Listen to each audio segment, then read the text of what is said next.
so today I just want to talk about what I have in my tackle box. What are the primary components and what are the extras? All right, so you obviously need some fishing line.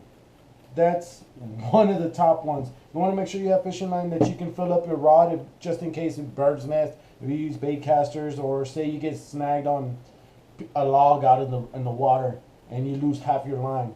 You want to be able to reel back up and not have to worry about ending your day right there. Hooks. You obviously need hooks. Biggest I'll go is 5/0, but my favorite is 4/0 because I could catch a 12, 15 pound red drum on a 4/0 hook, or I can catch a 12-inch red drum on a 4/0 hook. Sinkers, either bank sinkers or egg sinkers. Those are the two primary sinkers that I use. Barrel swivels. That's another item I love in my tackle box for the fact because I use Kentucky rig and I use the Carolina rig. That way it stops the tangles or the line twist when catfish or red drum are on my line. Beads. That's for the Carolina rig. And some bobbers. Just in case sometimes some fish are just not biting on the ground. I may have to lift it off the ground. Some needle nose pliers. And these are the basics because I can create Kentucky rig and Carolina rig out of this here. Honestly, you don't need any of the fancy stuff. Being a fisherman, you like to spend a lot more money on a lot of stuff that you really don't need. Sticking to hooks, line, barrel swivels, beads, and needle nose pliers, and you'll be in pretty good shape. You'll need 2 fishing rods and a little tackle box. Little tackle box about this size will hold all that. I do vary on sinkers. That's the only thing that I do vary a lot on sinkers and hooks. I'll go from a 1/0 to a 5/0, and I'll go on my sinkers. I'll go. The smallest I usually like to go is a 2-ounce. 2-ounce to 4-ounce is usually where I stick around to, just because the local lakes that I fish or the ponds that I fish seems to be a little windy sometimes, and 3 or 4 ounce make it perfect, and the 2-ounce is perfect for the ponds or the rivers that I go to. A few extras that sometimes I throw in are, for instance, I got these the Dollar Tree is basically like a bug spray. All right, you can use it for, I believe it says 250 hours, and you can just put it back in the package and it'll keep it safe. I buy a few of these and I throw in the tackle box as well. Another thing I like to have is bells. In my local lakes, I am not necessarily right next to my fishing rods, so I like to put some bells and also some pole holders. I just didn't want to put them on the table. So pole holders will be part of the primary tackle box.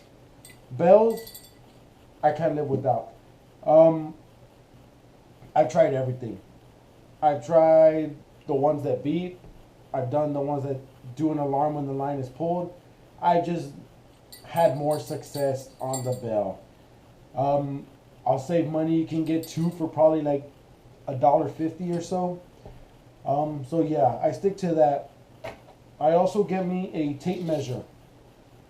I love having me a tape measure just in case I catch the big one. I want to be able to know how big that fish is. Just a simple tape measure, dollar tape measure that goes 36 inches. But if you think you're going to catch a bigger fish, go a bigger tape measure, something with a 5 foot, 6 foot. But again, knowing what fish you're fishing for. I tailored this tackle to be for red drum, for catfish. Those are the fish that I primarily fish for. Yes, I fish for bass. That's a separate tackle box. In that tackle box, I carry all my lures plus this as well. Just so that I can hook it up with live bait. Another item I carry on my tackle box is hand sanitizer. I usually don't use hand sanitizer throughout the whole day. When I start using it is when I'm about to leave, or I'm finishing up, or I'm cleaning up, 95% of the time, 98% of the time, I use just the water that's in the lake or the pond, or just to rinse off my hands if for some reason I'm hooking up liver or worms. Um, I don't know. It just might be. It might just be me, but I do not like to have any scent on me. I won't wear any cologne, or I won't wear any body spray. I wear deodorant, but that's about it. I don't want to have any kind of odor on my fingers. Um, Another thing I carry is some suntan lotion or sunscreen. That's a big thing. I don't burn. I don't burn easily, so I sometimes put it on if I'm gonna be out straight out in the sun. If there is some kind of shade, mm, I'll go without it. Also, a weigher, so that way I can weigh how much the fish weigh. I bought this one on Amazon for I think like $7. Was actually surprised on the quality and surprised on how well it works. And a few extra things sometimes if I don't have needle nose, a knife. I buy these safety blades from Walmart, and or I'll throw those in just in case I have to cut some cut bait, or if there's something just tough that I need to cut. Um, Most of the time I also carry some nail clippers, because if I have to re-rig, say I get snagged, using the nail clippers, it's a lot quicker. Or if I bird's nest, these nail clippers for fishing have a little hook that helps me out. It also helps me tie hooks a little bit better. Basically, I can hold the hook and pull the line, and I don't have to hook myself. So these are a few things that I use a lot. They've been great to me. I've done well with them, and really, that's all you really need.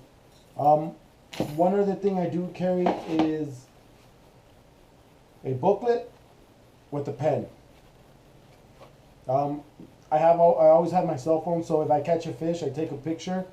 I like to document on how I caught it, where I caught it, what bait, what time, how was the weather, so I don't have to be playing a guessing game when I'm fishing. So for instance, I go to the local lake, and I know if I get there by 8:30 in the morning and I throw my bait right into where the bait fish are jumping, I'm gonna get a hookup, and a nice hookup with a nice red or a catfish. Or if I see bubbles or I see birds, I make a note of it.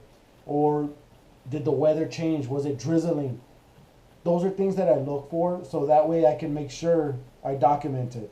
So if I'm looking through an area or I go to another pond, I want to see if the same stuff is going on. I'll also document the fish that I took, so I'll write it down. So for instance, this is for a certain location that I went to. What fish I caught, what time I caught it, how did I catch it, what leader line was I using, how long was the leader line. You might think it's a bunch of information and you can remember, but it really helps just to be able to regurgitate it and know it. And then that way I can track, and I go to Walmart and I print out wallet-sized pictures of the fish that I caught. So that way I can see, okay, I caught that fish, that size, and then I document it. How much did it weigh? What did I catch it on? So for instance, these fish over here, I caught on head-on shrimp. Okay, but I went to that same spot and I went and tried a different bait, and I caught a bigger fish on fish bites. Okay, so that way I can document and say, oh, well, you know what? Fish bites gave me a bigger fish. I cast it from the shore. These I waited out and casted. Wow, so I got a bigger fish that way. Maybe the fish are going shallow. Maybe the bigger fish were attacking the bait fish on the side. So those are just a few things that I do. Again, keep it simple, guys. Keep it simple. I always recommend 2 fishing rods. Get 2 fishing rods you're comfortable with. Don't go spend $200-300 on a fishing rod, because it can get pricey. As you get better and you understand fishing better, upgrade your reel, upgrade your pole.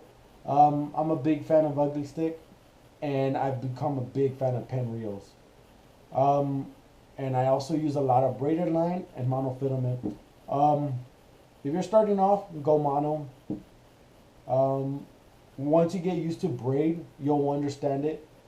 Um, just because you think you're gonna go catch a fish, you don't need 50-pound monofilament.